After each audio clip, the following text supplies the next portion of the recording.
Muy buenos días, queridas y queridos cibernautas. Es un verdadero gusto, como siempre, poder saludarlas y saludarlos. Sean todas y todos bienvenidos a este webinar, Mesas Jurídicas de Análisis en el marco de la emergencia sanitaria por el COVID-19.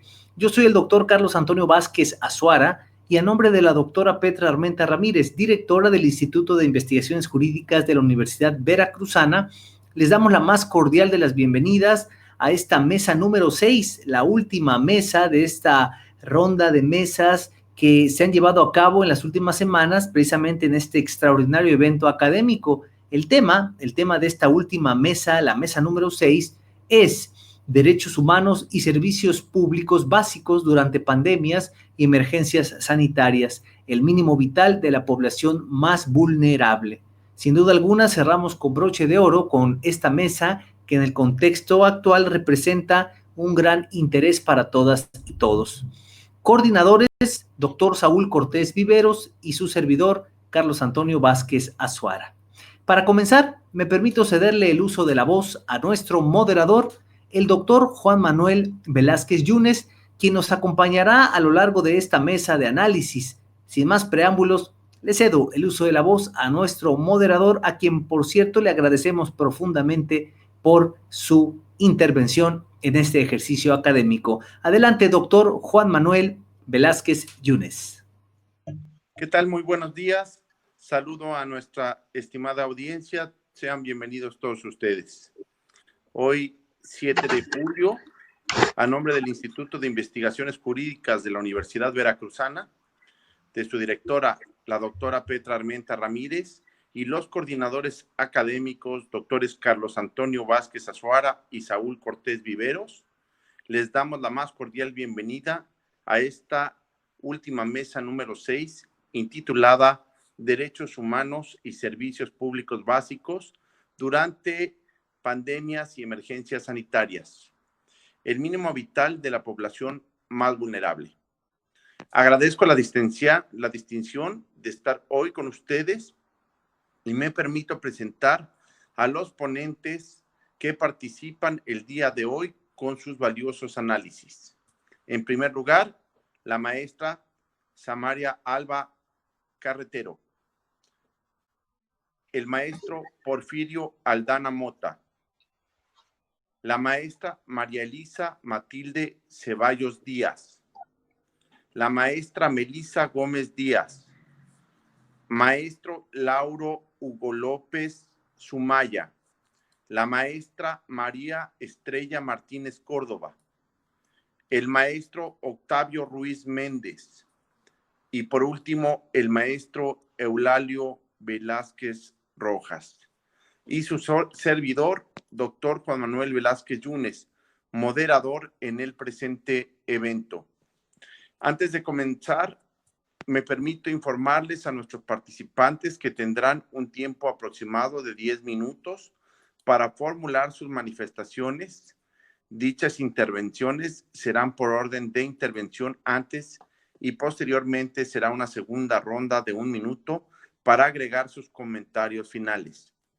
Estamos transmitiendo en vivo y pueden escribirnos sus preguntas y opiniones sobre el tema que estamos abordando a través de sus comentarios directamente realizados aquí en Facebook Live. Iniciamos con las exposiciones de el orden que anteriormente comenté y hago un paréntesis para agradecer y felicitar al coordinador Saúl Cortés Viveros por su reciente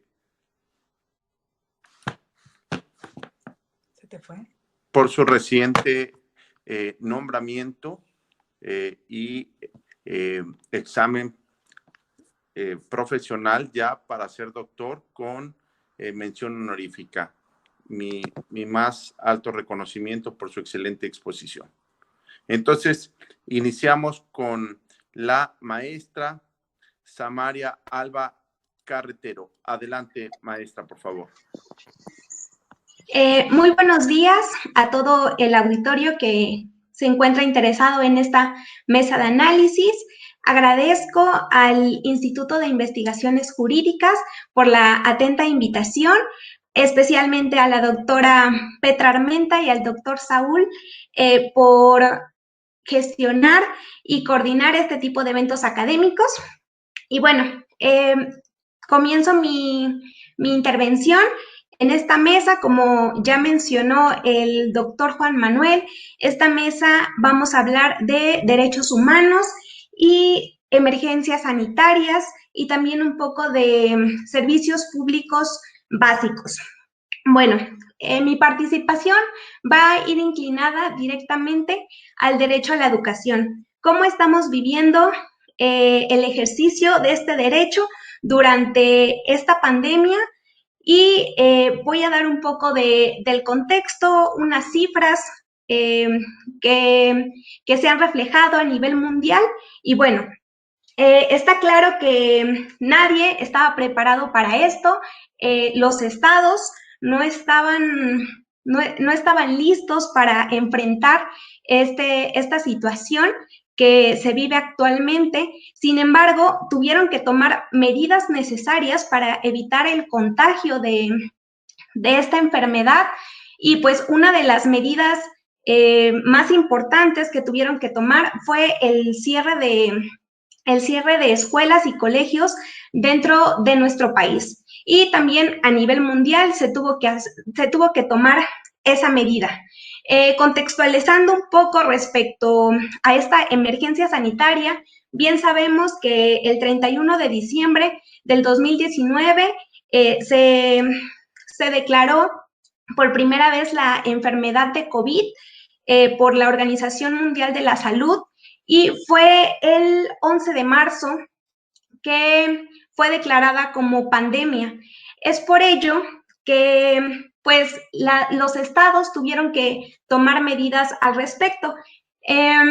Como les comento, estas medidas tuvieron que ver con el cierre de escuelas, y pues esto trajo muchos cuestionamientos al respecto. El primero de ellos, ¿cuándo van a regresar a clases? ¿Cuándo vamos a regresar a clases los estudiantes, los docentes? ¿Cómo voy a poder impartir mi clase? Los padres de familia, ¿cómo voy a ayudar a mi hijo en la educación? ¿El Estado está preparado realmente para llevar a cabo una modalidad de educación a distancia? ¿Cuenta con las herramientas necesarias para impartir una educación a distancia? ¿Qué va a pasar con las brechas de desigualdad que tenemos en nuestro país respecto a las poblaciones rurales y a las poblaciones urbanas? Bueno, realmente sobre la mesa se pusieron muchos cuestionamientos que pues aún no están resueltos del todo, pero vamos a hablar un poco de ellos. Bueno, tenemos que la UNESCO, la Organización de las Naciones Unidas para la Educación, hasta el 1 de julio tiene como cifras oficiales que 102 países se han visto afectados por el cierre de escuelas. 1.068 millones de estudiantes en el mundo también se han visto afectados por esta situación, y ello refiere al 61% de la población infantil mundial. En México, específicamente, el 20 de marzo fue que se declaró el cierre de escuelas en nuestro país, y justamente el 20 de abril de este año fue que la Secretaría de Educación Pública notificó la Estrategia Nacional de Educación a Distancia. Esta con el objetivo de que los estudiantes pudieran seguir con su aprendizaje desde casa, a pesar de esta emergencia sanitaria, con las herramientas tecnológicas que se tuvieran a la mano. Algunas plataformas como Classroom, también la televisión, el internet, el WhatsApp, cualquier medio electrónico funcionaba para esa estrategia.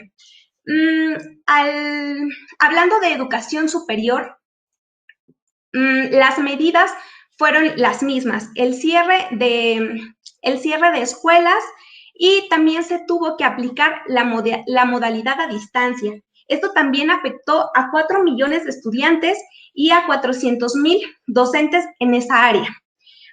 Estas cifras son realmente pues alarmantes en ese sentido y respecto a la protección de este derecho, pero hablando específicamente de su protección, el relator especial sobre el derecho a la educación de las Naciones Unidas refirió en un informe de 2008 justamente que los estados están obligados a proteger el derecho a la educación sin importar que exista una emergencia sanitaria. ¿Por qué? Porque al ser parte de tratados internacionales y haber ratificado tratados internacionales en la materia, tienen la obligación de garantizar tal derecho.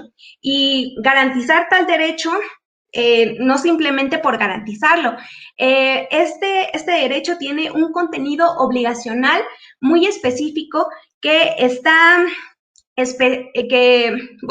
descrito en la observación número 13 del Comité del Pacto Internacional de los Derechos Económicos, Sociales y Culturales. Este contenido obligacional tiene 4 vertientes y 4 objetivos que deben cumplirse. El primero de ellos es la disponibilidad, es decir, que debe existir suficientes escuelas para la impartición de la educación. Por otro lado, el segundo es la accesibilidad. La accesibilidad se refiere a que no debe de haber discriminación, accesibilidad material, es decir, que deben existir escuelas cercanas geográficamente a todas las poblaciones y también una accesibilidad económica, es decir, que la educación tiene que ser gratuita. El tercer elemento del contenido obligacional es la aceptabilidad respecto a la forma y el fondo de la educación. Este debe ser aceptable dentro de la población en la que se está impartiendo y la cultura de esta población. El cuarto elemento es la adaptabilidad, es decir, que la educación debe ser flexible ante las culturas. Bueno, habiendo hecho esta referencia respecto al contenido obligacional, queda claro que el Estado mexicano tiene una obligación muy grande al respecto con este derecho, además de que ha ratificado el Pacto Internacional de Derechos Económicos, Sociales y Culturales, y este pacto, en su artículo 13, prevé la protección de este derecho, así como la Declaración Universal de Derechos Humanos en su artículo 26. En ese sentido, tenemos que la educación se encuentra protegida internacionalmente por todos lados, además de que está consagrado en nuestra Constitución Federal, como bien sabemos, en el artículo 3. Bueno, hablando específicamente de la educación a distancia, esto se volvió una necesidad en tiempos de COVID. La era digital en la que vivimos tiene que ser explotada en estas situaciones.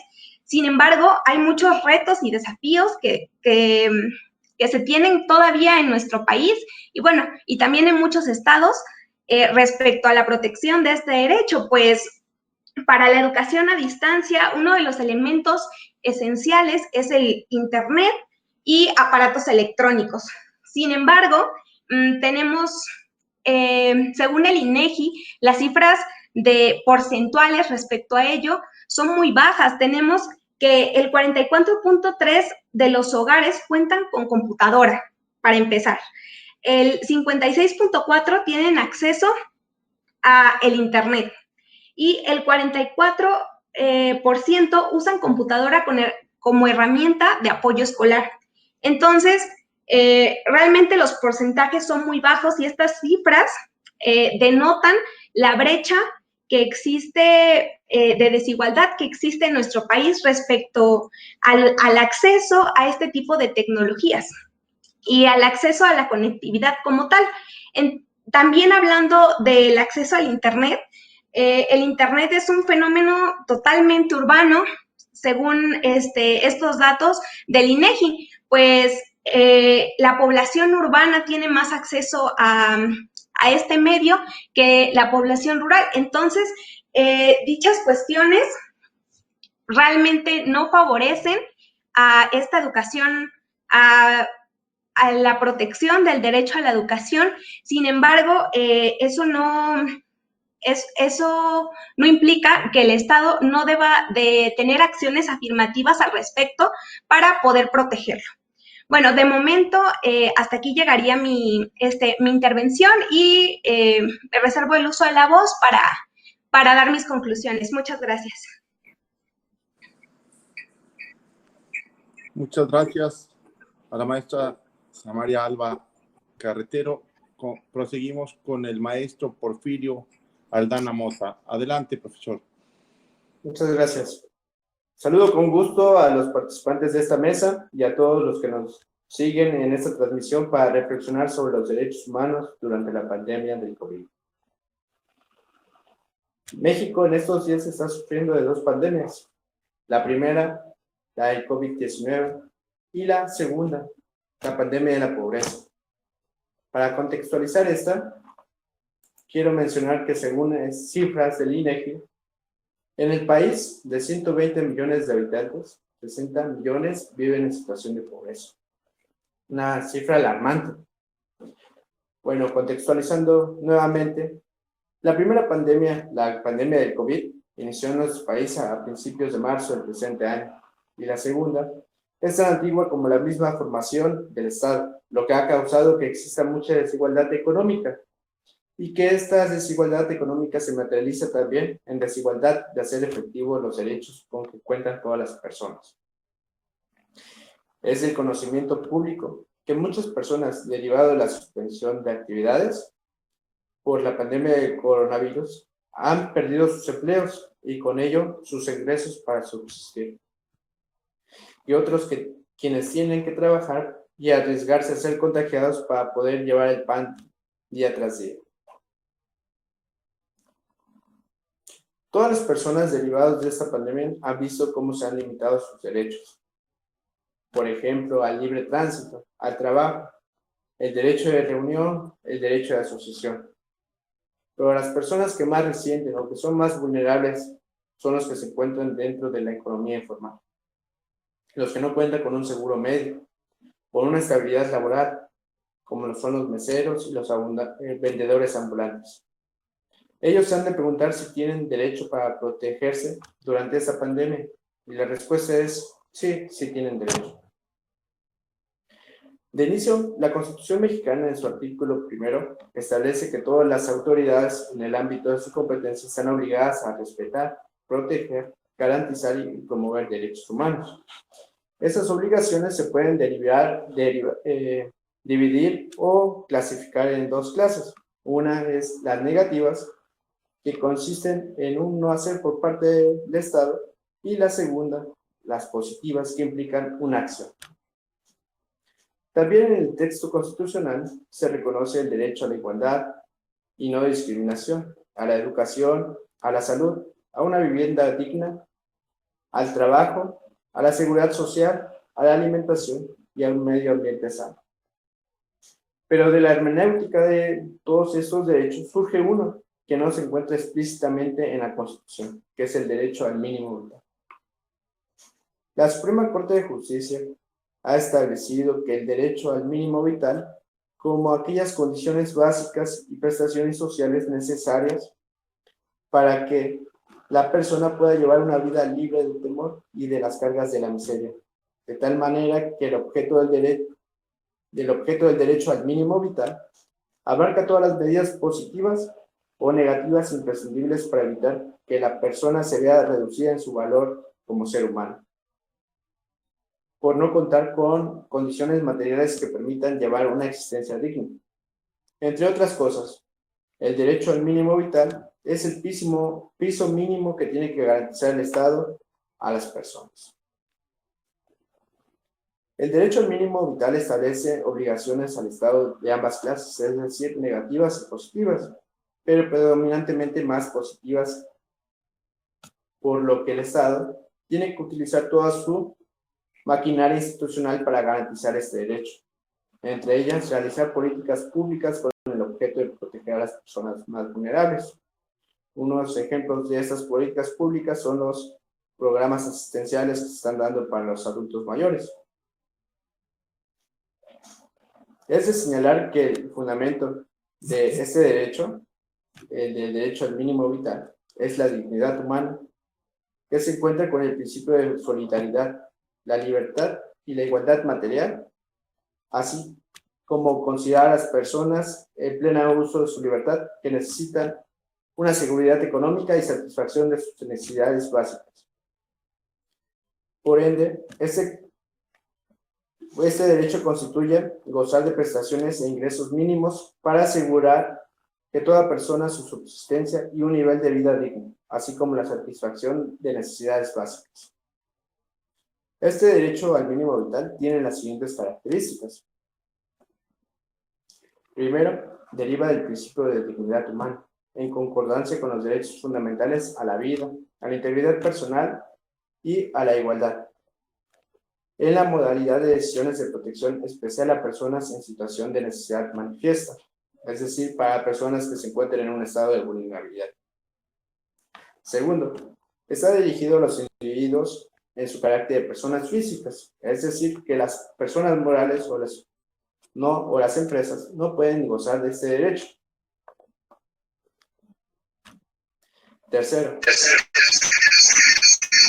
es un derecho fundamental no consagrado estrictamente en la Constitución,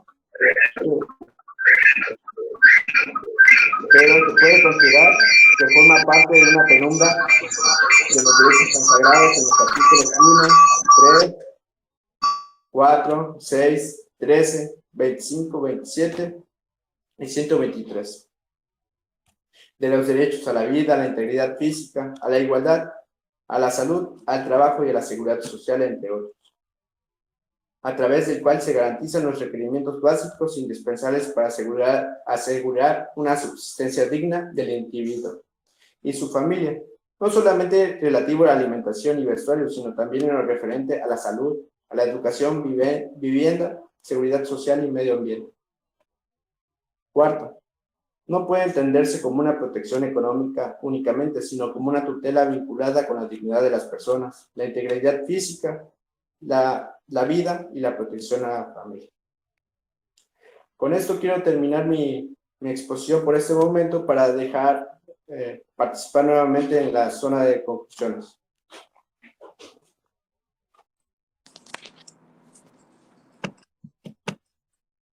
Muchas gracias al maestro Porfirio Aldana.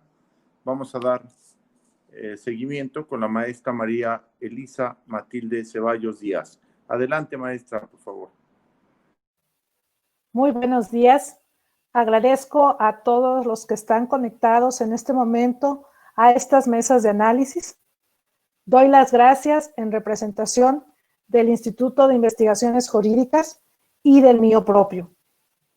El tema a abordar será pobreza y mínimo vital.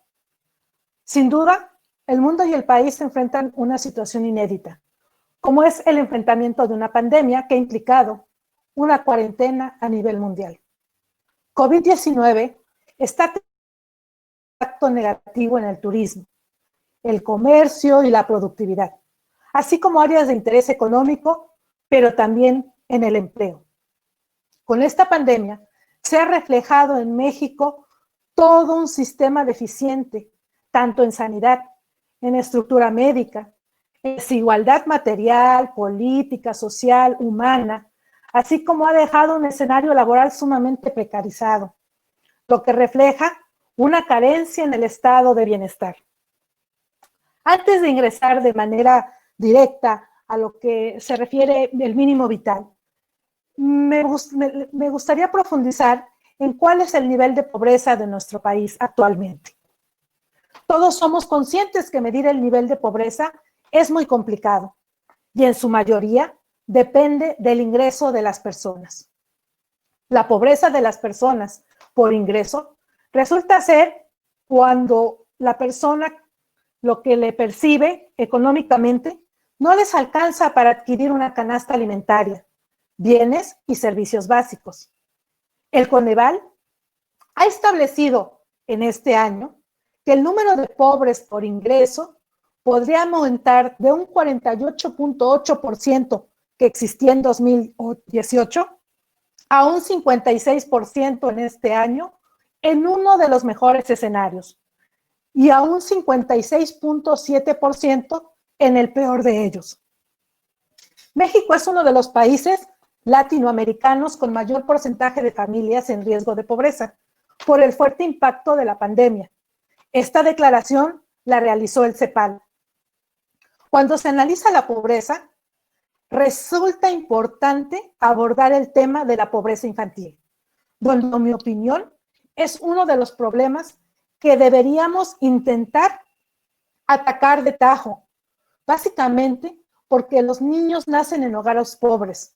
Son niños que generalmente no alcanzan a realizar unos estudios más allá. Siempre hay un fracaso escolar. Están obligados a repetir la pobreza de sus padres y, por lo tanto, si se quiere tener un estado de bienestar que garantice la igualdad de oportunidades, es preciso luchar contra la pobreza infantil. Yo creo que es fundamental. Y bueno, volviendo a las cifras, en este año se realizó la primera encuesta telefónica por parte del INEGI. Se denominó Encuesta Telefónica de Ocupación y Empleo y se realizó del 15 al 30 de abril. En ella reportó que la población económicamente activa pasó de 57.4 millones de personas en marzo a 45.4 millones en abril. La diferencia de estas cantidades estriba en 12.5 millones que se encuentran en un estado de suspensión laboral o sin trabajo. Personas que no tienen manera de obtener una percepción y que no pueden, bajo ese motivo, de suministrarse alimentos y así como materiales básicos. Otro dato que arroja esta encuesta es que el mayor impacto en la población, el primer grupo fue de 25 a 44 años. El segundo grupo afectado fue de 45 a 64 años y el tercer lugar se colocó de 15 a 24 años. Para combatir estos estragos de la pandemia, podemos preguntarnos actualmente qué ayuda existe por parte del Estado. Debo manifestarles que desde el inicio de este gobierno federal se ha manifestado su interés en cuestiones del bienestar de la persona. Ha instaurado programas integrales de bienestar, los cuales están dirigidos principalmente a jóvenes, ancianos, personas mayores y personas con discapacidad.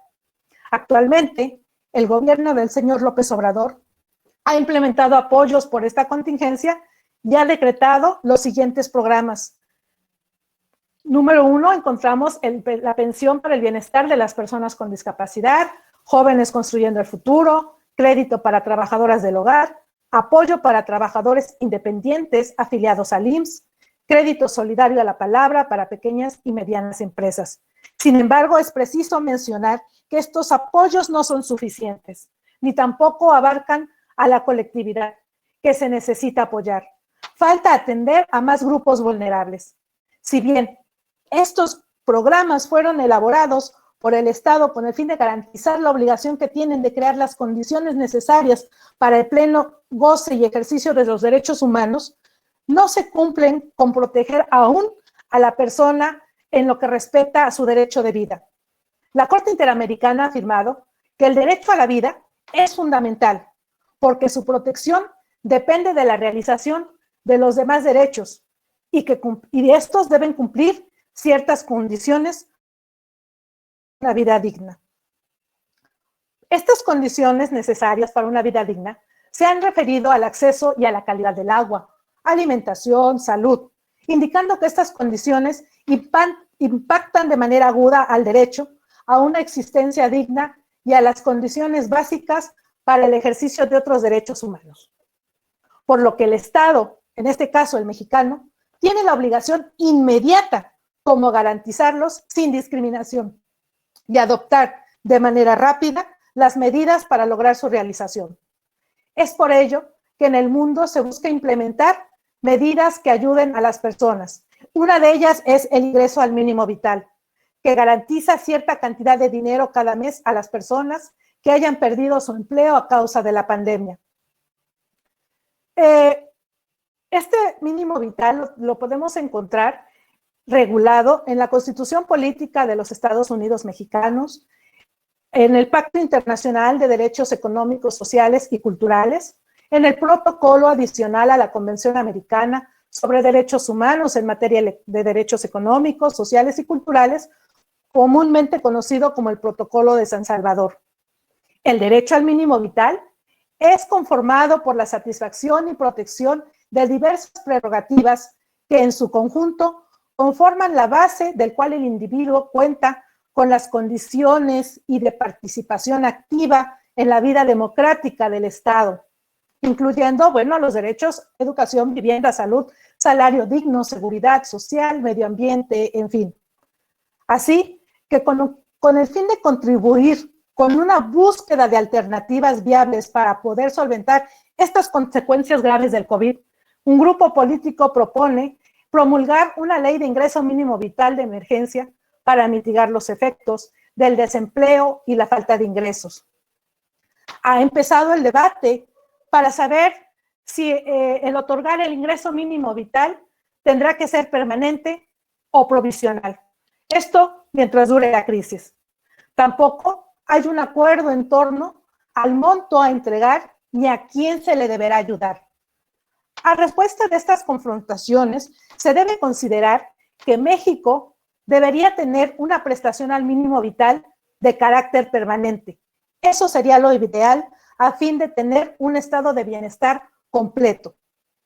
Pero esta situación de emergencia presentada es excepcional. Esto no sería lo ideal. Se propondría que fuera provisional, ya que de comprometerse a implementar un ingreso mínimo vital permanente, tendría un impacto directo sobre el déficit estructural del Estado.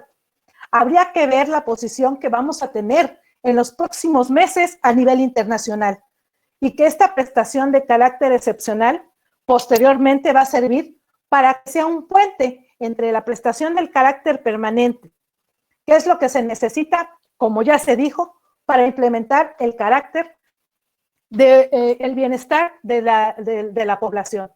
Sin embargo, insisto, a mi manera de ver, creo que no tiene sentido instaurarla en estos momentos, por 3 razones diversas. Primero, los tiempos. Se requiere muchísima urgencia para actuar, hacerlo sin despilfarro de recursos. Se requerirá una sincronización con los estados a fin de que se dé de manera uniforme. 2, los colectivos no van a ser los mismos, es decir, las personas en riesgo de pobreza que vamos a tener en una situación de pandemia como ahora, va a ser mucho más amplio que lo que tenemos en una situación normal. Además, el margen fiscal de México en esta situación no se sabe qué tan dañada vamos a tener las finanzas públicas una vez que esto termine. La posición que guarda México a nivel internacional y así como interna será un parteaguas bastante importante. Ahora bien, en México, ¿cómo podría aplicarse un programa como este? Entregar dinero líquido de apoyo directo no es viable, porque México aún no cuenta con la economía suficientemente estable y de desarrollo para que se genere este gasto, ya lo había yo comentado.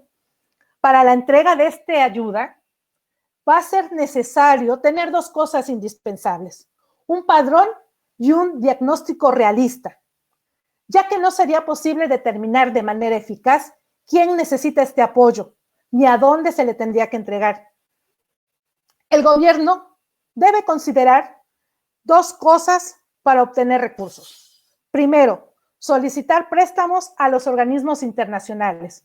Y segundo punto, posponer proyectos de infraestructura, como por ejemplo, podríamos decir, aeropuerto de Los Ángeles, Felipe Ángeles, el Tren Maya o la refinería Dos Bocas.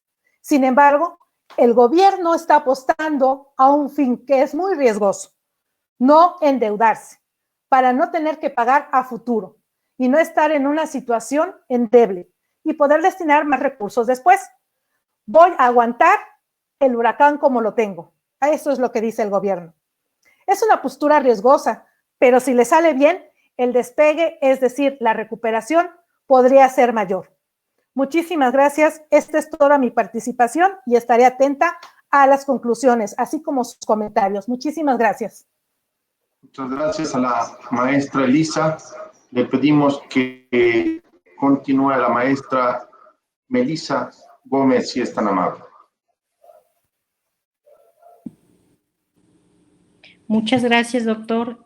Antes de iniciar, me gustaría agradecer al Instituto de Investigaciones Jurídicas de la Universidad Veracruzana, especialmente a nuestra directora, la doctora Petra Armenta, al doctor Saúl y al doctor Vázquez Azuara. Muchas gracias por la invitación y el objetivo general de la presente intervención es analizar la importancia del derecho humano al agua en tiempos de COVID. Esto demanda a una atención prioritaria de los gobiernos, hacer conciencia que este recurso se encuentra fijo en nuestro planeta y la población cada día va en aumento.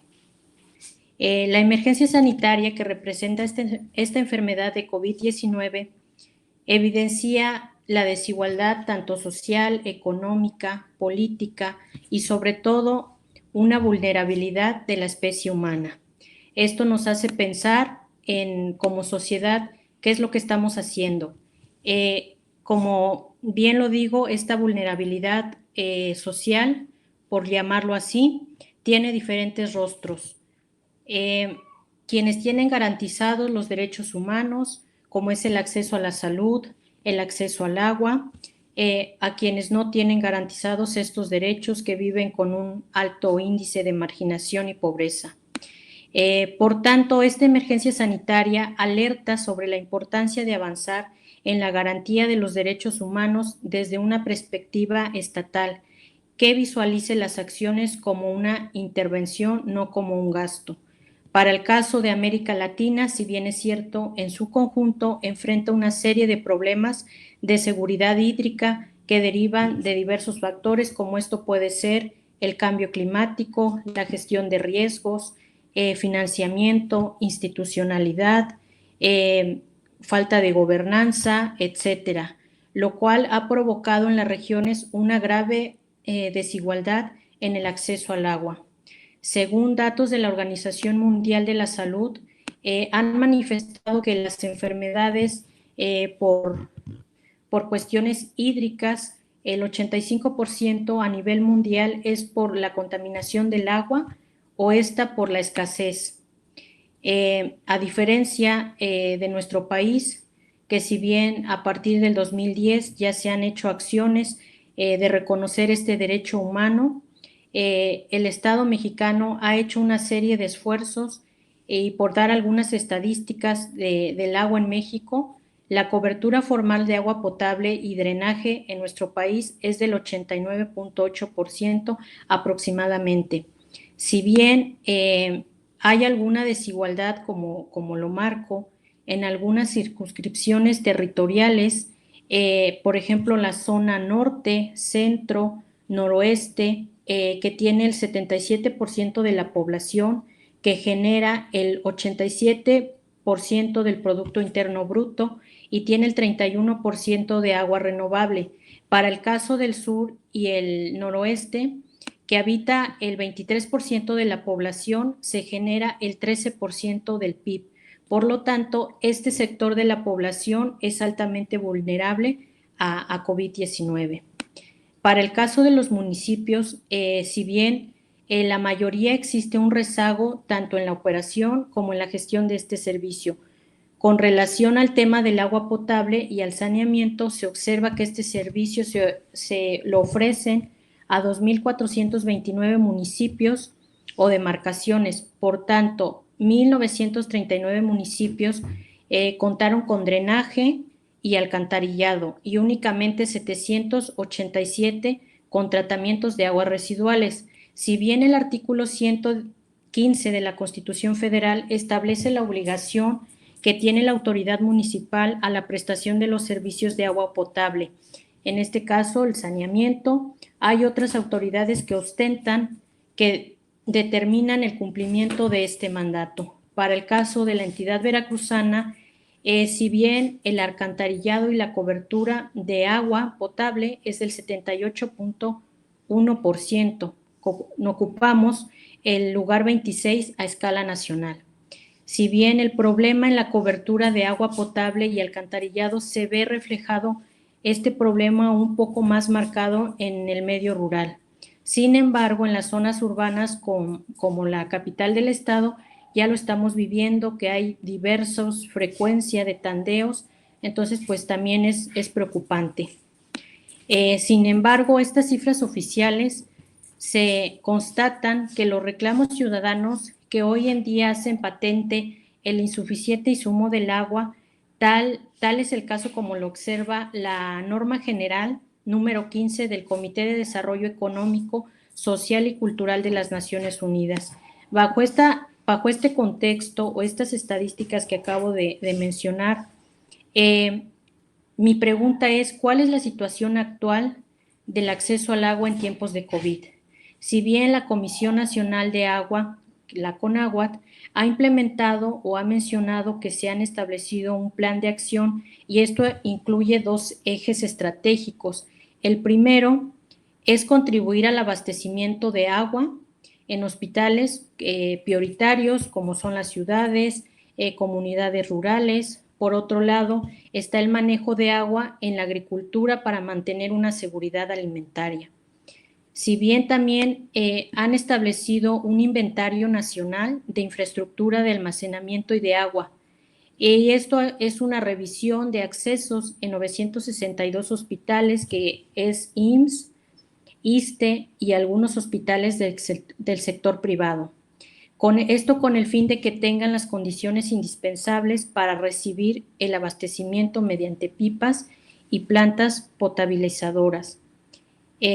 Si bien lo anterior nos hace reflexionar que efectivamente en nuestro país enfrentamos una crisis de agua, del manejo del agua, y no será suficiente abastecer de agua a toda la población. Entonces el Estado tendrá que priorizar estas acciones. Por otra parte, no observo en la agenda pública, y esto me refiero a términos presupuestales, que en cada sexenio los recursos destinados a este sector en cuanto al agua son cada día más escasos.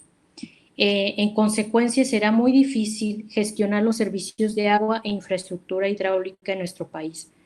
Otro de los problemas que me he percatado que son las bajas tarifas que los servicios de agua, en algunos casos, pues los usuarios no pagan por este servicio. En consecuencia, pues el Estado no va a tener con qué allegarse para continuar con la infraestructura que se requiere en algunas partes del país. Y esto lo afirma o los datos de la Organización para la Cooperación de Desarrollo y Económico, OCDE, calcula que nuestro país tiene una de las tarifas más bajas a nivel mundial. Y bueno, esto tendrá que también el Estado ver la manera de allegarse de algunas ideas para poder establecer estas tarifas. En consecuencia, en concordancia con la doctora Judith Domínguez, ella manifiesta que las legislaciones de los estados tienen una serie de problemas, y esto es la ausencia de formación de consejos de agua por cuencas sin estatus, si estos estatus no son claros, la ausencia de sistemas integrales para la gestión de agua, y generalmente las leyes que se formulan están basadas en ideologías políticas y económicas. Por otro lado, cabe señalar que si bien el Estado enfrenta una situación que debe de pensar en la inversión pública y en la inversión privada para que obtenga recursos en infraestructura. Es claro que el agua puede ser vista por diversos elementos. Esto es como seguridad nacional, como derecho humano, así también como otros lo pueden ver como una mercancía. Aquí el punto no es cómo se regula su uso y se garantiza su protección, de tal forma que todas estas dimensiones sean compatibles unas con otras. La clave sería contar con una regulación apropiada que mire todos estos aspectos de forma equilibrada para evitar una mala administración en los recursos hídricos. Por otro lado, nuestro país debe encontrar ese balance de acuerdo a las condiciones particulares y necesidades de cada región, y en el contexto estatal es importante que existan nuevos mecanismos de supervisión, coordinación para el servicio de agua potable. Y algo que quiero, resaltar es que si bien la CONAGUA a nivel internacional es una institución que es criticada, claro, tiene aspectos negativos, otros positivos, pero si bien es una institución fuerte que se le deben de dar mayores atribuciones, por otro lado, en las políticas públicas, el Estado debe de analizar políticas a largo plazo para que éstas puedan tener una evaluación correcta. En ese sentido, pues podemos avanzar en esta materia de agua. Y asimismo también dar prioridad y reducción de riesgos y atención a los grupos más vulnerables, que eso es lo que el Estado debe de atender en esta epidemia que está enfrentando el mundo. Muchas gracias y quedo pendiente para las conclusiones finales. Continuamos, por favor, con el maestro Lauro Hugo López Sumaya. Adelante, maestro. Muy buenos días. Saludo a mis compañeras y compañeros integrantes de esta mesa de análisis. Mi agradecimiento infinito a la doctora Petra Armenta, directora del Instituto de Investigaciones Jurídicas de la Universidad Veracruzana, así como a los coordinadores de estas mesas de análisis, a mi amigo el doctor Carlos Vázquez Azuara y al estimado doctor Saúl Cortés Viveros. Muchas gracias al público que nos acompaña en esta transmisión en vivo, que se han estado organizando en un esfuerzo por continuar las actividades académicas y de difusión del instituto.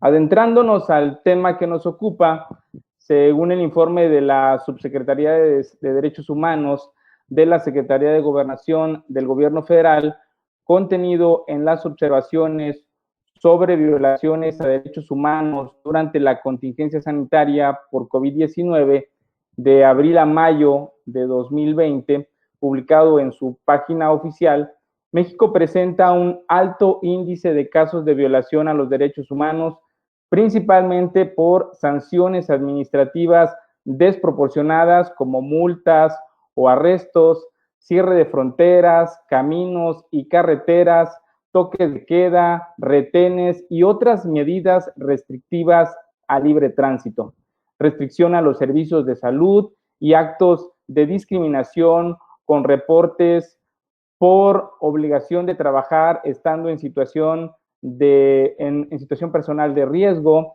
negación u obstaculización de un servicio, obligación de trabajar de forma presencial, desempleo, negación de contratación, despido, disminución o suspensión de salarios y obligación de trabajar en actividades de riesgo sin protección.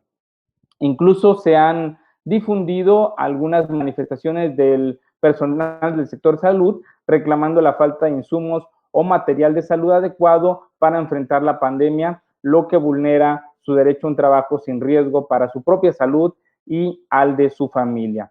Ahora bien, en un Estado constitucional democrático como el caso de México, en todo momento se debe procurar la protección de los derechos humanos de todas las personas que se encuentran bajo su cuidado. Como ya lo han mencionado mis compañeros, dentro de estos derechos humanos tenemos el derecho a la educación, el derecho al mínimo vital y también el derecho al acceso del agua que ha comentado ya mis compañeros anteriormente. Ahora bien, ¿qué se entiende por los derechos humanos? Porque en esta mesa justamente estamos analizando cuáles serían estos derechos humanos que se están viendo afectados dentro de esta contingencia que estamos enfrentando a nivel mundial. Bueno, es conveniente precisar que el concepto de derechos humanos se advierte en diferentes ámbitos, en diferentes puntos de vista, y no hay una unificación de un criterio particular sobre un concepto unificado. Sin embargo, la mayoría acepta que los derechos humanos son aquellos que la persona posee por su propia naturaleza y dignidad, que le son inherentes y no son una concesión propia del Estado, que deben ser reconocidos y respetados por el poder o por la autoridad y que son aquellos imprescindibles para una vida digna y verdaderamente humana y constituyen un fundamento del Estado constitucional democrático. En la Declaración Universal de los Derechos Humanos de 1948, justamente en su artículo 3, se establece que todo individuo tiene derecho a la vida, a la libertad y a la seguridad de su persona como parte de estos derechos humanos fundamentales que todas las personas poseemos por el solo hecho de ser personas. Ahora bien, a partir de la reforma de 2011, México recoge justamente el concepto de derechos humanos a nivel constitucional, estableciendo en el artículo primero, como también ya lo han comentado mis compañeros, que todas las personas gozarán de los derechos humanos reconocidos en esta Constitución y en los tratados internacionales de los que el Estado mexicano es parte, estableciendo además que todas las autoridades en el ámbito de su competencia tienen la obligación de promover, respetar, proteger y garantizar los derechos humanos. En consecuencia, el Estado debe prevenir, investigar, sancionar y reparar las violaciones a los derechos humanos en los términos que establece la propia ley. Bajo este contexto normativo, podemos también advertir que México tiene un sistema de protección de los derechos humanos en dos vías o en dos vertientes.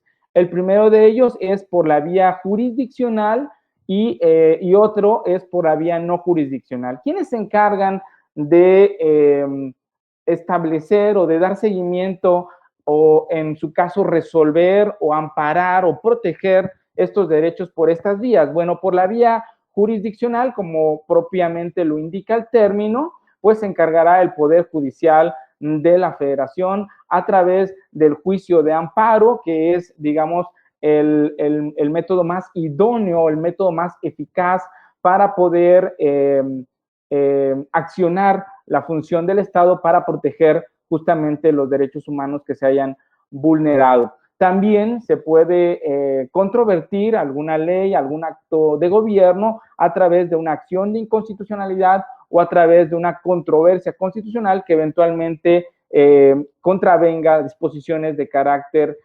constitucional en materia de derechos humanos.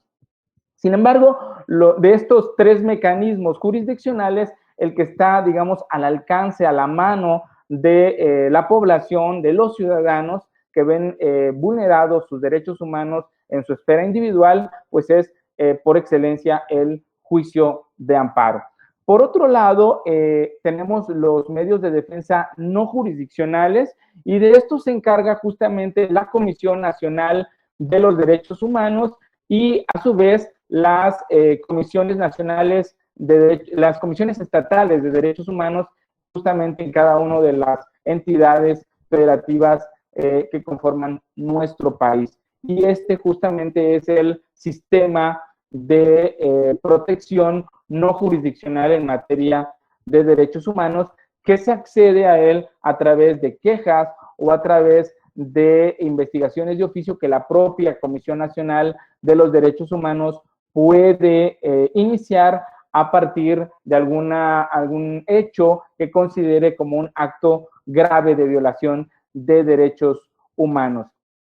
Es importante decir que en el contexto de la pandemia del COVID-19, la Comisión Nacional de Derechos Humanos ha emitido algunos documentos que no son justamente obligatorios, pero que, bueno, tienen que incidir en la función del Estado para garantizar los derechos humanos y, bueno, ha emitido un pronunciamiento para la adopción de medidas emergentes complementarias en favor de las personas privadas de la libertad en la República Mexicana frente a la pandemia de COVID-19. También hay un informe especial sobre el estado que guardan las medidas adoptadas en los centros penitenciarios para la atención de la emergencia sanitaria por el COVID-19 y hay una recomendación sobre el caso de violaciones a los derechos humanos a la protección de la salud de las personas trabajadoras en el sector salud en el contexto del COVID-19. De suerte entonces que hemos también documentado a través de los medios de comunicación por la vía jurisdiccional el uso sobre todo de los mecanismos de protección jurisdiccional, como he comentado, que es el juicio de amparo de personas que para garantizar el derecho humano, sobre todo a la vida, y consecuentemente proteger su salud y la de su familia, pues promueven el juicio de amparo para evitar estar en un ambiente laboral en un riesgo permanente, como son los trabajadores del sector salud, médicos, enfermeras o personal que se encuentra de algún modo bajo condiciones de riesgo por diabetes, por obesidad, por edad avanzada, por hipertensión, y se accionan justamente estos mecanismos de protección de los derechos humanos.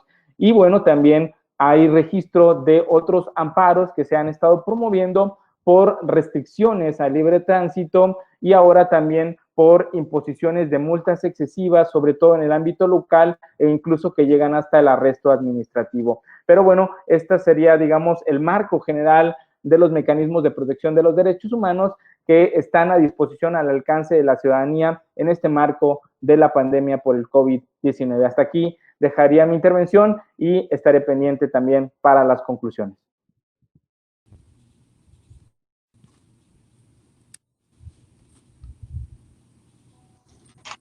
Muchas gracias, maestro Lauro.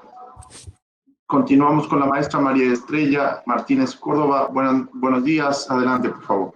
Buenos días. Agradezco al Instituto de Investigaciones Jurídicas por la invitación para participar en este tema tan relevante. En especial a la doctora Petra Armenta y al doctor Saúl Cortés por su consideración e invitación. Y por supuesto a nuestro moderador, el doctor Juan Manuel Velázquez Yunes. Asimismo, saludo cordialmente a todo el auditorio presente el día de hoy y agradezco su interés en el tema.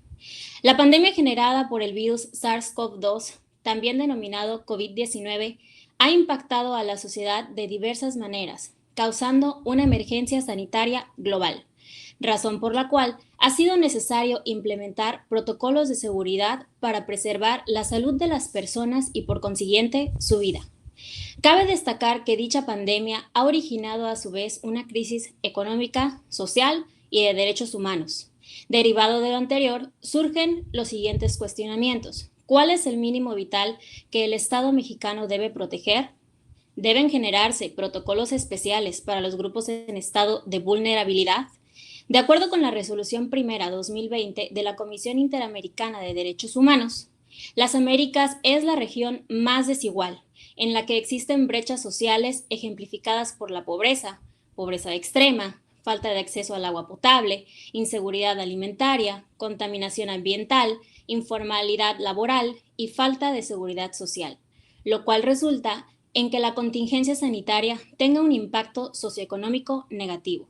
Es así que lo anterior representa a grandes rasgos la dificultad para que las personas tomen medidas básicas de prevención.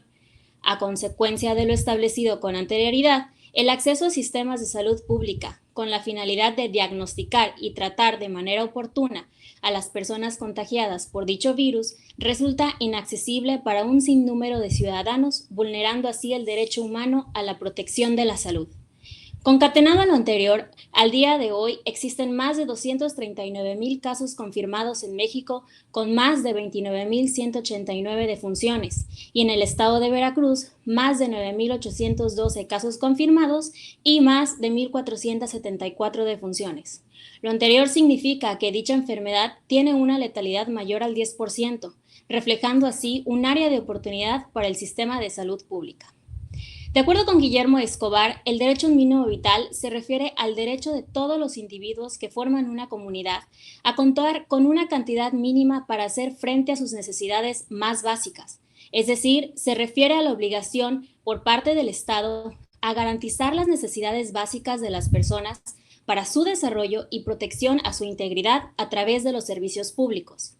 Es así que el derecho a un mínimo vital hace referencia a la garantía que debe proporcionar el Estado a los individuos con la finalidad que puedan desarrollarse plenamente y se salvaguarde su integridad. Por lo tanto, se razona que el derecho humano a la protección a la salud se encuentra dentro de dicho mínimo vital.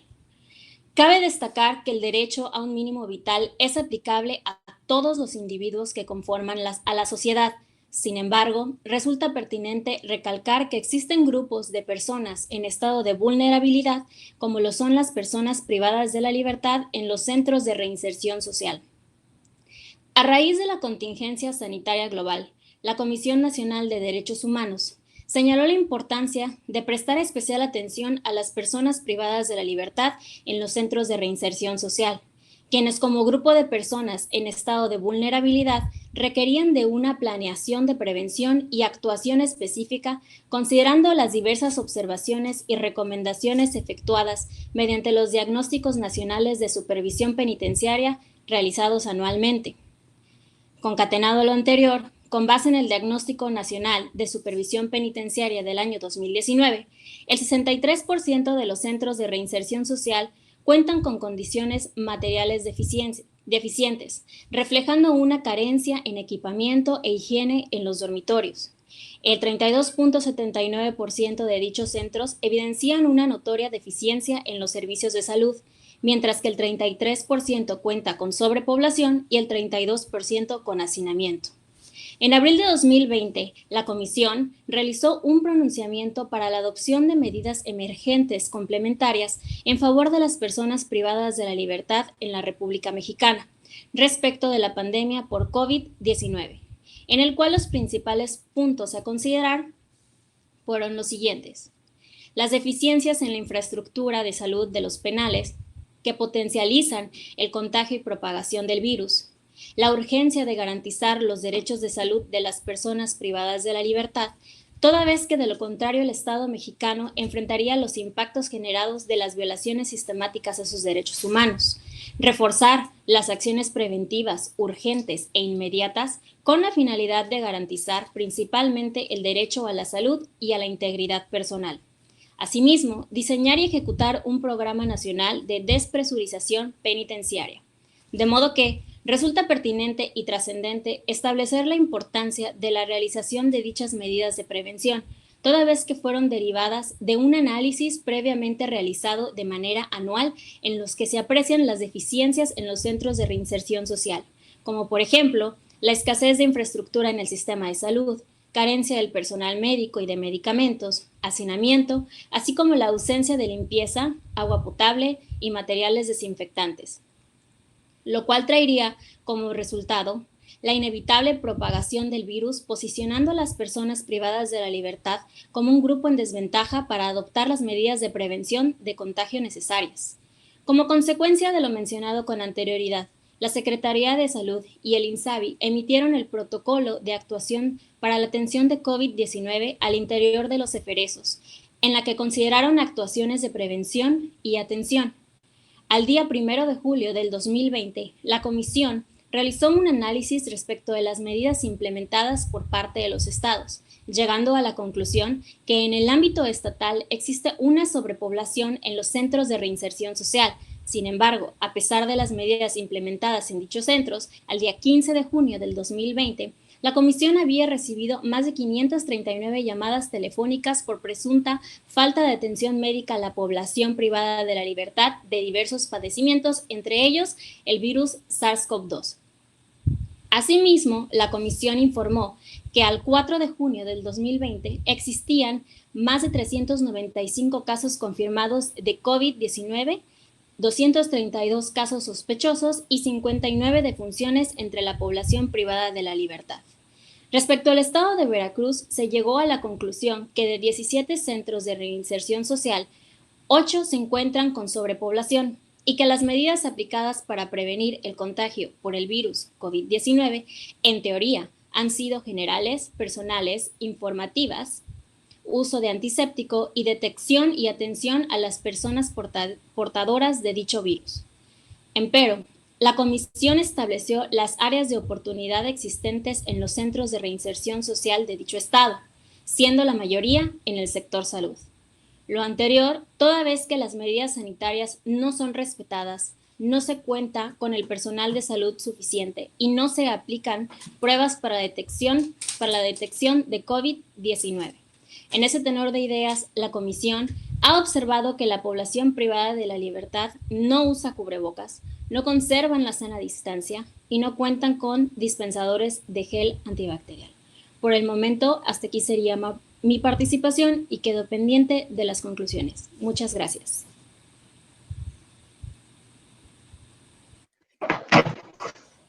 Muchas gracias.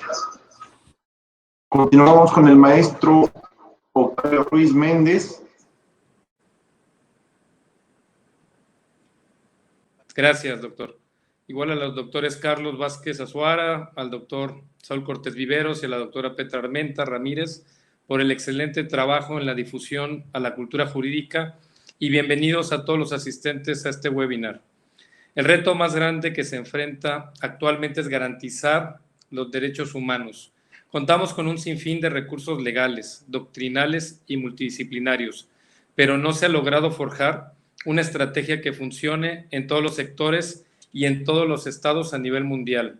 Los factores son muchos, pero quizás el principal motivo se deba a los cambios radicales que no se hacen factibles, la construcción de nuevos sistemas por la poca adaptabilidad de estos, debido al rezago de otros conflictos que se debían atender antes del imprevisto. Para esclarecer un poco lo anterior actualmente y a manera de ejemplo nos encontramos con el tema de la educación.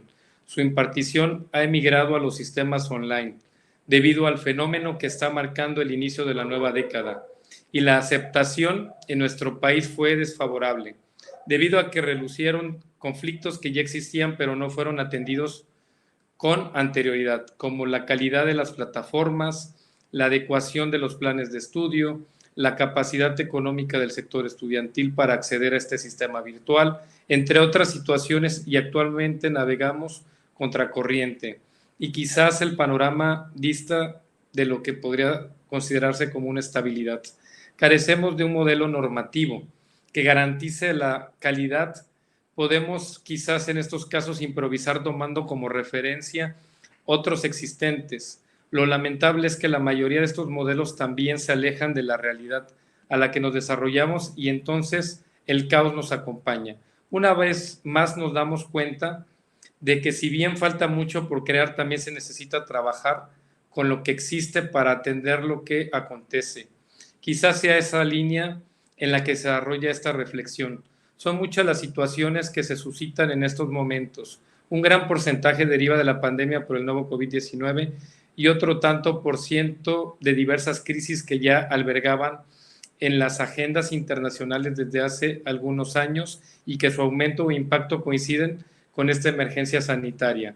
El goce y la protección de los derechos humanos se ha vulnerado por dichos acontecimientos, pues las condiciones ya eran desfavorables para un sector importante de la población, tal y como se describe en el modelo de la educación. Otro ejemplo es el tema de la salud, donde nos encontramos con algunos puntos importantes. Por parte de lo que fue el 11 de marzo del año en curso, la Organización Mundial de la Salud clasificó al COVID-19 como una pandemia y emitió una serie de protocolos de cuidado y advertencias en auxilio a la problemática que el mundo tendría que enfrentar sin distinción alguna. Alentaba a las naciones a seguir sus indicaciones y conducir conscientemente los planes de ejecución de la esperanza de frenar y no repetir los sucesos trágicos en aquel entonces que China estaba viviendo. Sin embargo, la situación se condujo en el peor de los escenarios y las predicciones en nuestro país hoy en día no logran aterrizar en un tiempo concreto la duración de esta situación. Mucho se ha dicho al respecto de las medidas y el grado de efectividad que los mexicanos hemos adoptado sobre estas recomendaciones para proteger nuestra salud y disminuir las cifras de afectados que nuestro sistema de salud no puede atender. Al igual que otros lugares, estas medidas están adaptadas a las posibilidades de cada ciudadano, pues tanto en México como en otros países resulta imposible cumplir con el protocolo básico presentado por dicha organización, pues lavarse las manos apropiada y frecuentemente en algunos sectores resulta ser una medida económica y habitual. Sin embargo, para otros es un lujo cumplir con este método de prevención. Según los últimos estudios de la organización, alrededor de 2.200 millones de personas en todo el mundo no cuentan con servicios de agua potable gestionados de manera segura. 4.200 millones de personas no cuentan con servicios de saneamiento de calidad y 3.000 millones carecen de instalaciones básicas para lavarse las manos. 1 de cada 3 personas en el mundo no tiene acceso al agua potable. Esto según datos de UNICEF y de la Organización Mundial de la Salud. En cuanto a México, 10.5 millones de familias a diario no cuentan con este recurso, pues en concordancia con las cifras del Instituto Nacional de Estadística y Geografía, 1 de cada 3 casas registradas no tiene este servicio diariamente. El 25% de la población, estamos hablando de alrededor de 8.411.920 personas, la obtienen cada tercer día, 1 o 2 veces por semana, mientras que el 7%, que es aproximadamente 2.085.208 personas, no tienen acceso al agua y deben conseguirla en otras casas, llaves públicas, pozos, ríos, lagos o mediante pipas. Esto de acuerdo al Instituto Nacional de Estadística y Geografía. Desde el año 2002, el Comité de Derechos Económicos, Sociales y Culturales aprobó la Observancia General número 15, en donde se define el acceso al agua como un derecho humano, como bien lo comentó una compañera anteriormente, para que este sea efectivo en las naciones. De igual forma, en el 2010, mediante la Resolución 64/292 de la Asamblea General de las Naciones Unidas, también reconoció este derecho, reafirmándolo como esencial para la realización de todos los derechos humanos. El acceso al agua está contemplado como un derecho humano, pero este derecho ha generado un impacto determinante para los mexicanos, siendo un agravante que atenta contra la dignidad y que además, bajo las circunstancias en las que nos encontramos, la imposibilidad de cumplir este derecho ciertamente es un punto muy delicado, al estar en constante peligro la salud por no tener acceso al agua, siendo vulnerable tanto al COVID como otras enfermedades mortales.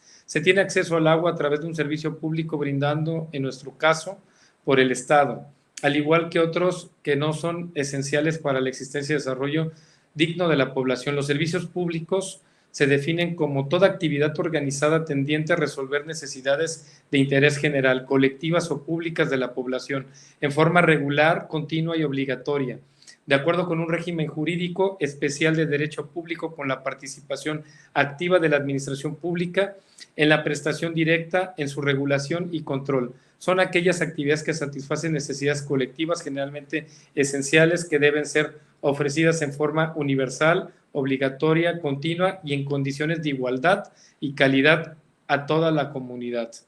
Son una condición sine qua non para la erradicación efectiva de la pobreza. Los gobiernos son responsables, en último término, de asegurar el acceso fiable y universal de los servicios en unos marcos normativos que prevean la rendición de cuentas. A través de procesos como el saneamiento, el monitoreo del abastecimiento, el Estado garantiza la calidad del servicio con una tarifa que debería ajustarse a la posibilidad de cada uno. Sin embargo, de acuerdo con las cifras enunciadas, para muchos el proceso no se concluye con diversas situaciones que la mayoría de las veces tiene que ver con la pobreza y la marginación, el alza de los precios, el desempleo, la escasez y por ende la mala distribución de este servicio. Pero entonces, ¿qué ocurre? Reflejando en la situación actual un aumento notorio en las cifras de contagio por esta enfermedad, para este momento acudir a un centro de salud, que también es otro servicio público, no es una opción tan alentadora debido a la saturación en la capacidad de la atención de personas. Ante esto se han habilitado en la mayoría de las entidades recintos en otros espacios públicos para atender a los afectados, pero las condiciones, sobre todo para el personal, no son las mejores. El desabasto del equipo médico, como sabemos, pone en peligro la vida de todos los involucrados y el próximo escenario ya está altamente predecible e inevitable. Las políticas públicas que se crearon para esta situación se han reducido a la difusión máxima de recomendaciones diversas, pero no adaptables a la necesidad de cada sector.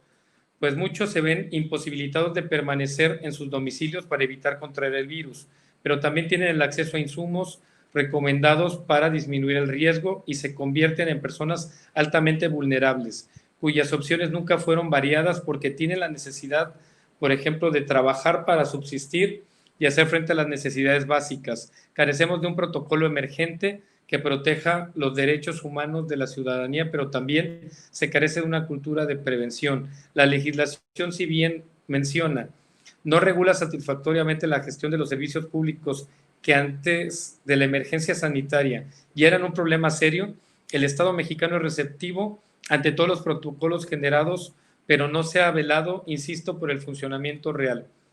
No podemos hablar de garantía si no hay prevención, y esta no se enfoca en que las personas hacen para cuidarse actualmente, sino va más atrás. Hay factores determinantes como la alimentación y la salud integral, que hoy marcan una diferencia importante entre quienes sobreviven al virus, ya sea porque han evolucionado satisfactoriamente o no lo han contraído, y entre quienes no logran superarlo. Es importante lo anterior, debido a que si bien podría pensarse que existe una nula relación entre lo descrito por los servicios públicos, no es así, pues se tiene que tratar de homogeneizar todos los componentes del sistema para no colapsar o dificultar el acceso a los servicios públicos, precisamente porque hablamos de un modelo regulador e integrador, y por lo tanto cada factor interviene, quizás en mayor o menor medida, sobre todo porque la intención es lograr una distribución equitativa. La energía eléctrica, el alcantarillado, la limpia y el transporte público, la seguridad y el tránsito son otros ejemplos de estos servicios. La Constitución Política de los Estados Unidos Mexicanos pues los contempla en el artículo 115, y cuya gestión está a cargo de cada municipio. Asimismo, habla sobre los servicios municipales prestados por el gobierno estatal, mientras que el artículo 5 menciona que solo podrán ser obligatorios los servicios públicos de las armas y los jurados, así como el desempeño de los cargos consejiles, y el artículo 28, en donde se prohíbe la creación de monopolios, esclareciendo además que no constituirá monopolios las funciones que el Estado ejerza de manera exclusiva en las siguientes áreas estratégicas: correos, telégrafos y radiotelegrafía, minerales radioactivos y generación de energía nuclear, la planeación y el control del sistema eléctrico nacional, así como el servicio público de transmisión y distribución de energía eléctrica. Otros artículos como el 108 y el 113 hablan sobre los servicios públicos, su gestión y responsabilidad, que converge evidentemente con los servicios públicos. Se tilda de injusta la situación que actualmente transitamos. Retomamos el ejemplo de la educación y del agua. Se presentan situaciones que no garantizan la estabilidad futura. Y en el caso, por ejemplo, del sistema eléctrico, recientemente pasa algo más o menos similar que en los otros temas. Las personas se ven afectadas al no poder solventar gastos que son necesarios y que los limitan en el desarrollo de otras áreas. Considero que el Estado debe emplear por otras medidas para otorgar el mínimo vital a la población más vulnerable durante la emergencia sanitaria por la que transitamos, pero con visión a largo plazo. Existen más conflictos que se extienden a esta reflexión, pero que versan sobre el mismo contexto, y que nosotros debemos reflexionar para formular respuestas más acertadas. Hasta aquí mi participación, en espera de hacer mis comentarios finales. Muchas gracias, doctor.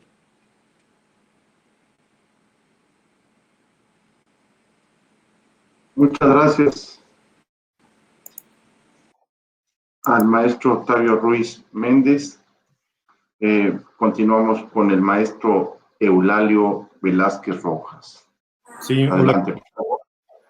Bueno, antes que nada, les envío un cordial saludo a la doctora Petra Armenta, directora del Instituto de Investigaciones Jurídicas de la Universidad Veracruzana, al doctor Saúl Cortés y al doctor Carlos Antonio Vázquez Azuara, coordinadores de las mesas de trabajo, así como también al doctor Juan Manuel Velázquez, moderador de esta mesa. Gracias por compartir este espacio de análisis y reflexión y hacer posible este evento.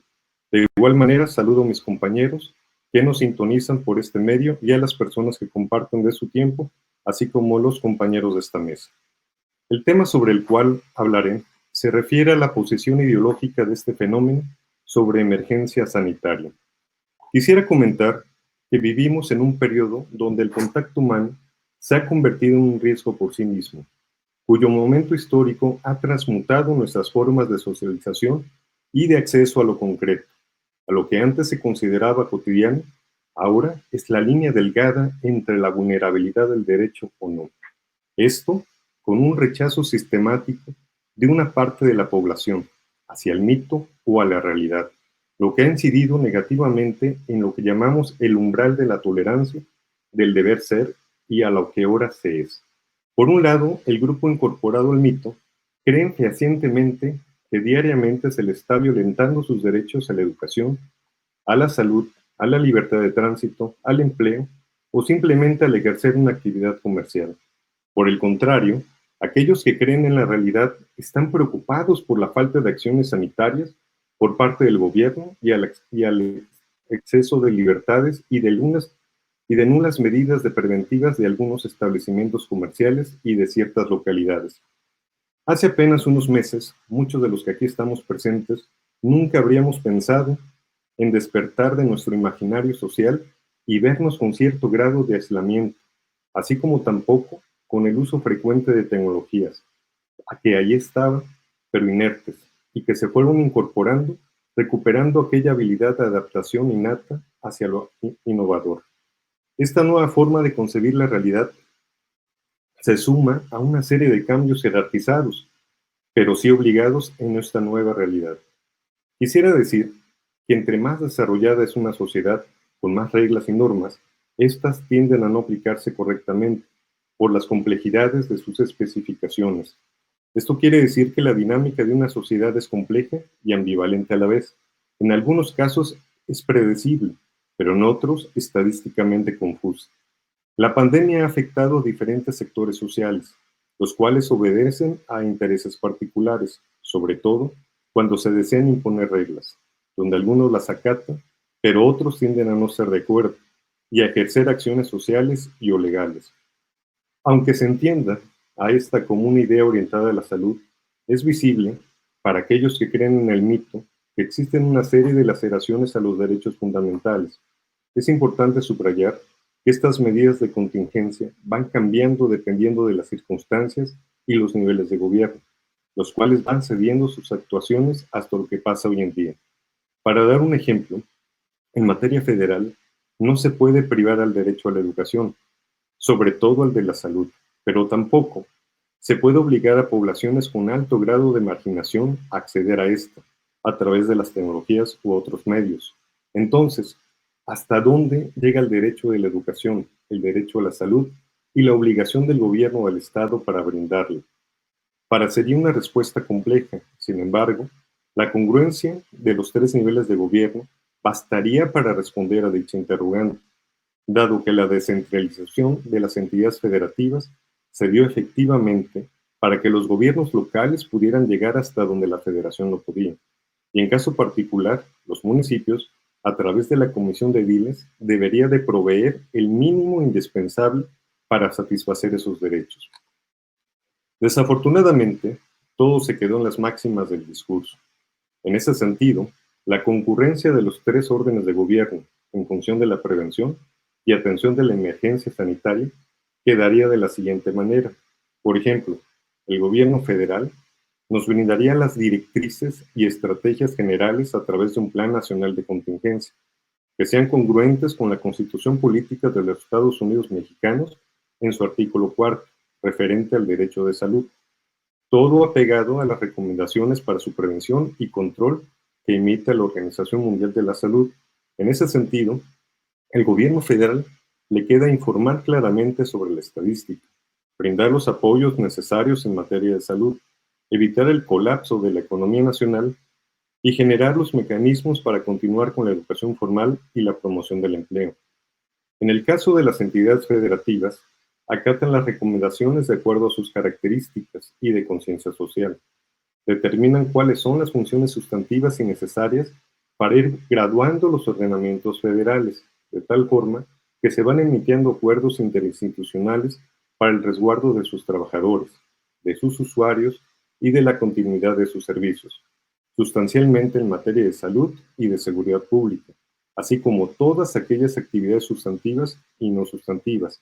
En el caso, como ya se ha dicho, de las actividades no sustantivas, nos queda la educación formal, entre otras.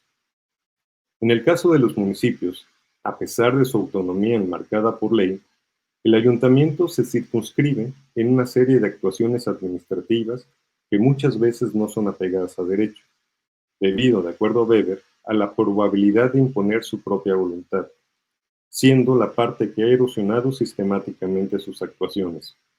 Sin embargo, estos se caracterizan por la cercanía con la ciudadanía para poder enfrentar este fenómeno. En ese sentido, dichas áreas de oportunidad de un ayuntamiento se fortalecen por su nivel de autonomía y personalidad jurídica. Por ejemplo, en la Ley Orgánica del Municipio Libre del Estado de Veracruz, en el artículo 40, fracción 5, Salud y Asistencia Pública, y artículo 49, fracción 3 y 9, tienen como función, y lo voy a decir textualmente, inspeccionar los hospitales cuidando de que se asista con eficiencia a los enfermos, que los empleados cumplan con sus deberes, que los alimentos y medicinas proporcionados a los enfermos sean de buena calidad, en cantidad suficiente y conforme a las prescripciones del facultativo y disposiciones reglamentarias. Asimismo, es función de ellos vigilar que los cobros para la atención hospitalaria sean moderados y proporcionales al servicio otorgado y que los estudios socioeconómicos se realicen de acuerdo a lo establecido por la Secretaría de Salud y Asistencia del Estado. Y el artículo, la fracción 9, nos dice colaborar con las autoridades respectivas para combatir la propagación de las epidemias y plagas. De lo cual, algunos municipios han hecho caso omiso, quizás por desconocimiento o por no tener el personal capacitado para realizar las acciones inmediatas. En la mayoría de los municipios, citando el caso de Veracruz, las funciones de un ayuntamiento se limitan a circular la información mediante el perifoneo o simplemente no lo hacen. El papel de los municipios para la prevención y evitar el contagio no se está considerando con la importancia que le resguarda. De acuerdo a Merani, la alienación sucede cuando una idea es posicionada en la cabeza, y mientras existan dos grupos de la población, unos orientados al mito y otros a la realidad, ese choque ideológico no permitirá una prevención eficaz. Estas limitantes parecieran que no están al alcance de las autoridades, pero quizás eso no sea del todo cierto. La información es una acción que tiene diferentes directrices y usuarios. La forma en cómo se manifiesta depende de quién va dirigida. Y retomando Merani, la más eficaz es aquella que se posiciona y juega un rol preponderante al tomar decisiones. Incluso la democracia puede partir del posicionamiento irrestricto de una idea, pero cuando adquiere un sentido se restringe a la misma persona que la piensa. Los mecanismos de prevención de un ayuntamiento se deslizan en la sensible agua de las dudas, donde algunas partes son irracionalmente censuradas y otras exageradamente flexibles. Acciones sencillas, por ejemplo, perifoneo constante, medidas sanitarias de prevención al interior de los comercios, cursos de higiene para establecimientos dedicados a la venta de alimentos y una constante supervisión de que estas medidas se estén llevando a cabo, podría indicar favorablemente que se está haciendo algo para evitar el contagio de la población. Finalmente, existe un grupo ideológico permisible, integrado por aquellos de pensamiento ambivalente, priorizando sus intereses sobre otros, que posiblemente creen en la realidad que se vive, pero que están en desacuerdo con medidas sanitarias estrictas. Este periodo, quiero decirles, que constituye un cambio en las formas de percibir los imaginarios. No obstante, se está eligiendo el camino largo, donde el aprendizaje será el único que concluya el perfil ideológico de la población y se entienda como una lección histórica sobre cómo un fenómeno social tuvo consecuencias en la prevención eficaz de una pandemia. Es todo. Gracias.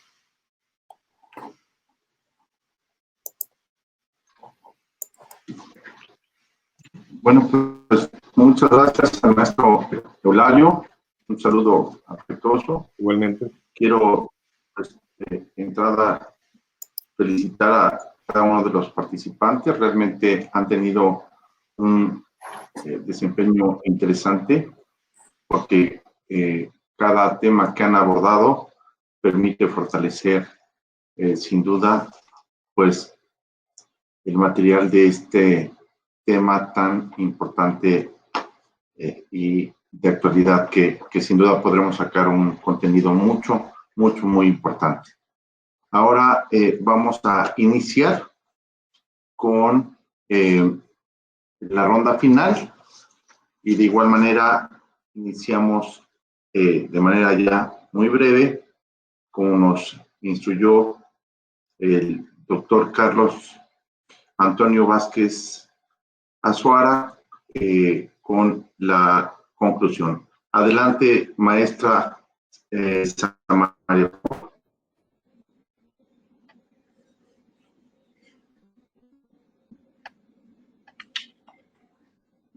Sí, bueno, a modo de conclusión, quiero primero que nada felicitar a mis compañeros por sus excelentes participaciones, muy atinadas.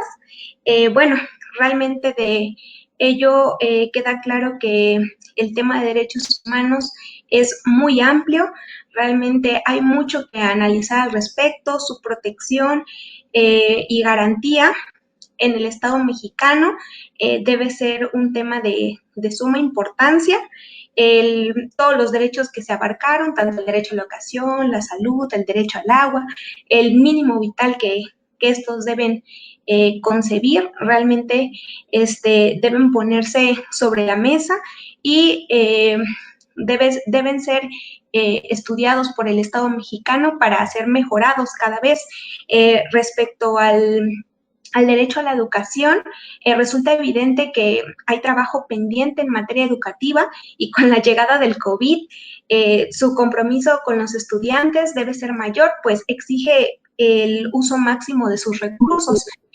La educación en línea para los estudiantes es complicada, pero ya es una realidad, por lo que la Secretaría de Educación Pública debe redoblar esfuerzos con su programa de educación a distancia, desde mi perspectiva, capacitar más a los docentes y directivos, dar recomendaciones oportunas tanto a padres de familia y alumnos para que el derecho a la educación se pueda ejercer de la mejor manera. Y si bien es complicado erradicar como tal la brecha de desigualdad que existe en materia educativa, considero que esta contingencia debe servir como precedente para resolver temas que han quedado inconclusos en la agenda educativa. Hasta aquí mi participación y muchas gracias. Muchas gracias. Maestro, continuamos con el maestro Porfirio. Adelante. Bueno, a manera de conclusión, quisiera señalar que es importante que el Estado mexicano cumpla con su deber de fijar umbrales necesarios para garantizar en la mayor medida el mínimo vital.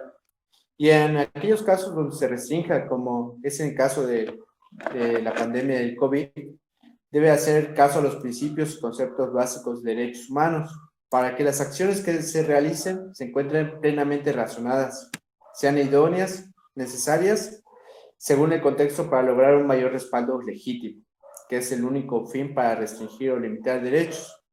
Y en caso de que el gobierno no lo realice, pues contamos con dos medios de protección, que sería el juicio de amparo a través del Poder Judicial Federal y el juicio de protección de derechos humanos en el caso del Poder Judicial del Estado de Veracruz, que pues lo contempla nuestra Constitución de veracruzana y que no ha sido tan abordado. Pero esas son las dos partes que quisiera señalar a manera de conclusión.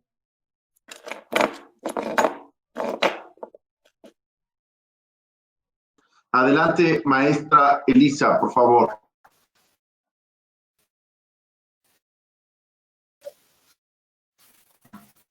Puedo decir que si no se tienen los satisfactores económicos, bienes y servicios, no se podrá alcanzar el máximo potencial como persona. Debe reducirse la pobreza, principalmente tomando en cuenta los derechos humanos, en los términos del artículo constitucional y de los tratados internacionales.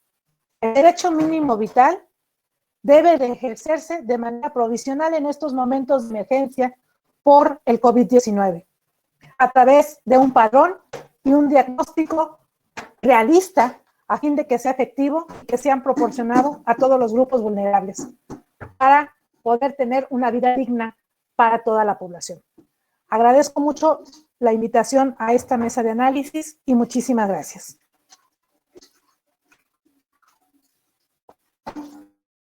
Muchas gracias a usted. Continuamos con la maestra Melissa. Adelante, maestra.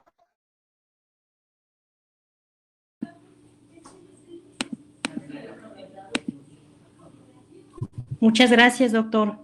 Bueno, como conclusiones, considero que es importante apegarse a la comunidad investigadora para que aporte más elementos, más información sobre los cambios y las nuevas tendencias que tiene la administración pública, abonando mediante procesos de planeación basados en planes nacionales de desarrollo, en programas especiales que se vinculen con la ciencia, las políticas públicas que puedan abonar, ayudar a resolver problemas sociales y así con ello lograr una seguridad hídrica que significaría garantizar la seguridad humana y, en consecuencia, el derecho humano al acceso al agua. Muchas gracias, doctor. Muchas gracias. El maestro Lauro Hugo, adelante, por favor. Sí, doctor. Bueno, como hemos visto a lo largo de la exposición de esta mesa por mis compañeros, desafortunadamente ante la pandemia por el COVID-19 se han presentado diversas situaciones que vulneran los derechos humanos de las personas, principalmente de libre tránsito, de acceso a la justicia, que incluso hubo una mesa exclusiva para abordar este tema, de derecho a la educación, de derecho al mínimo vital, de derecho al agua y de restricción de los servicios de salud a personas con síntomas o de obligar a laborar a personas en condiciones de riesgo. Y bueno, estas situaciones de algún modo se han venido procurando y activando, digamos, las funciones del Estado justamente para prevenir, para sancionar y eventualmente restituir los derechos violados a través de las vías jurisdiccionales, como es la vía de amparo, y a través de las vías no jurisdiccionales, como son las propias recomendaciones de las comisiones de derechos humanos. Y esto es el tema justamente que a mí me tocó resaltar, cuáles son estos mecanismos que están al alcance de la ciudadanía para eventualmente poder exponer las violaciones a su esfera jurídica individual en cuanto a los derechos humanos. Y con esto, bueno, me despido agradeciendo nuevamente a la doctora Petra Armenta, directora del Instituto de Investigaciones Jurídicas, al doctor Vázquez Azuara, al doctor Saúl Cortés, y muchas gracias al moderador, doctor Juan Manuel Velázquez Yunes. Gracias a todos por la atención, que tengan excelente día. Muchas gracias. Por favor, maestra María Estrella Martínez Córdoba, escuchamos su conclusión. Adelante. Gracias. Bueno, con base en la información que ya platicamos con anterioridad, podemos llegar a la conclusión que la población privada de la libertad se encuentra en estado extremo de vulnerabilidad respecto de su derecho humano a la protección de la salud, toda vez que no cuentan con las medidas sanitarias pertinentes para la prevención del contagio por el virus SARS-CoV-2, ya que no existe el uso de cubrebocas ni por parte de las personas privadas de la libertad, ni por parte de los servidores públicos que trabajan en estos centros de reinserción social. No cuentan con un sanitizante, se encuentran en estado de hacinamiento o de sobrepoblación, lo cual conlleva a un nulo ejercicio de la sana distancia. Y bueno, como ya fue mencionado, de igual forma, los servidores públicos y los trabajadores de los centros de reinserción social no atienden eficazmente al uso de cubrebocas ni de la careta facial, lo cual a su vez pone en riesgo la salud de la población privada de la libertad. Por otra parte, el mecanismo de monitoreo realizado por parte de la Comisión Nacional de Derechos Humanos ha sido obstaculizado en diversas ocasiones, ya que la autoridad, mediante la evasión y la negativa, han fallado en proporcionar en tiempo y forma la información requerida. Y bueno, por mi parte sería todo. Agradezco mucho su atención y les deseo una buena tarde. Muchas gracias. Continuamos con las conclusiones con el maestro Octavio Ruiz Méndez. Adelante, maestro. Sí, doctor, muchas gracias. Bien, pues a modo de conclusión, quiero destacar tres aspectos. El primero es que nos queda claro que el Estado debe emplear otras medidas para proveer de servicios públicos a la ciudadanía, pero con una visión a largo plazo, pues es evidente que existen más conflictos que versan sobre el mismo contexto, por lo que se deben revisar y modificar las políticas públicas con las que actualmente se está tratando de sobrellevar la situación. Dicho esto, considero que hay que implementar un plan que determine puntualmente las acciones a ejercer y tomar en consideración el trabajo y apoyo del sector privado para que la nueva normalidad en las que empezamos a transitar no conlleve a que empeore la situación que, como mencioné a lo largo de mi participación, son conflictos que ya existían. Por último, considero que nosotros como entidad educativa debemos continuar haciendo este tipo de dinámicas para reflexionar y generar respuestas y propuestas más acertadas a la realidad. Pienso que nuestra posición nos da el privilegio de atender la situación y accionar, por lo que a la medida de lo posible debemos involucrarnos y trabajar en pro de nuestra comunidad estudiantil. Debemos continuar capacitándonos para que desde el lugar que ocupemos en la universidad seamos competentes y desarrollemos herramientas profesionales, no improvisadas, pues eso jamás funcionará en temas tan serios como este. Nosotros no debemos ser un obstáculo, sino más bien un área de oportunidad de aprendizaje y de acción significativa. Hasta aquí mi participación. Le mando un fuerte abrazo, doctor. Muchas gracias al maestro Octavio. Vamos por último con el maestro Eulalio Velázquez Rojas para la conclusión, y verificaremos si el maestro Porfirio Aldana tuvo oportunidad de reincorporarse a esta conclusión. Adelante. Sí, ¿cómo estás, maestro doctor Juan Manuel? Gusto estar aquí con ustedes por la moderación. Quiero decir algo muy sencillo. El problema de la pandemia se va a dos vertientes. La primera es un problema cultural y el segundo es un problema de salud. También le podemos poner el problema legal, pero para mí es simplemente un problema cultural y un problema de salud. ¿Por qué? Porque podríamos estar 14 días en nuestros hogares, quedarnos ahí, pero digo en general, utilizar los medios tecnológicos a nuestros alcances, apoyar a las comunidades a través de las 3 órdenes de gobierno y procurar salir adelante de este problema. Sin embargo, no lo hacemos así. Estamos haciendo un problema largo, un problema que va a apoyar a lo mejor a futuras generaciones en la historia y van a aprender de nuestra lección. En el futuro van a decir, si México y los países en el mundo se hubieran quedado los 14 días en su casa, hubieran salido adelante más rápido de la pandemia y no hubieran tenido tantos problemas como los que están suscitando. Diría Bolívar Echeverría, es un acuerdo entre ¿qué? Entre personas. Gracias, es todo lo que tengo que decir y felicitaciones, señor doctor moderador, y a todos los que pudieron organizar este evento. Es todo. Muchas gracias. Bueno, pues de esta manera hemos concluido con esta mesa de análisis.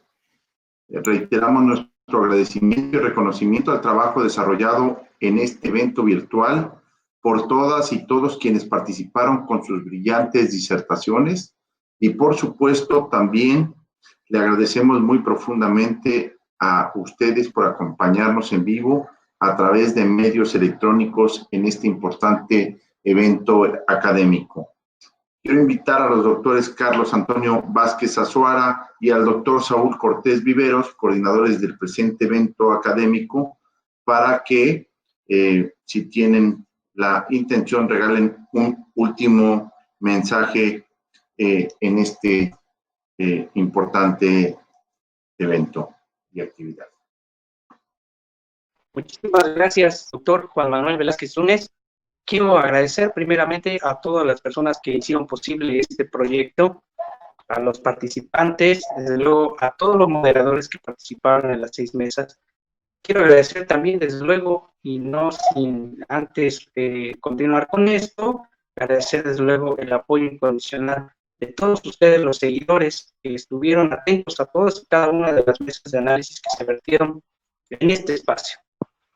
Quiero agradecer asimismo a la concurrencia, a todos los académicos que puntualmente estuvieron atentos de estas transmisiones, a los estudiantes, a los profesionistas, y este tipo de proyectos pues siempre son orientados pensando en las necesidades que todos, cada uno de nosotros tenemos y con la necesidad de acceder a contenidos actualizados.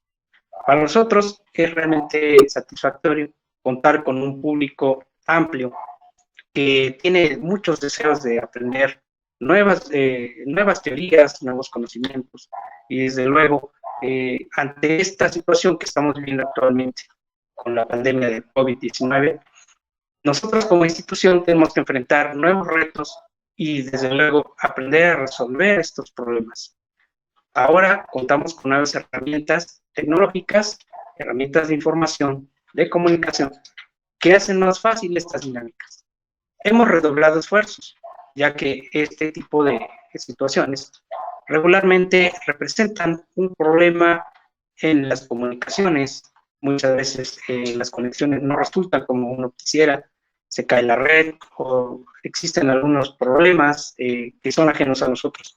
Sin embargo, todas estas actividades se plantean de la mejor manera, con la mejor intención, y desde luego no quiero despedir este evento sin agradecer todo el apoyo que nos ha proporcionado también el coordinador, el doctor Carlos Vázquez Azuara. Muchísimas gracias por todo. Quedo muy complacido realmente de estos trabajos. Agradezco a todos y cada uno de ustedes por su apoyo brindado y pues esperemos continuar con más eventos en los próximos días.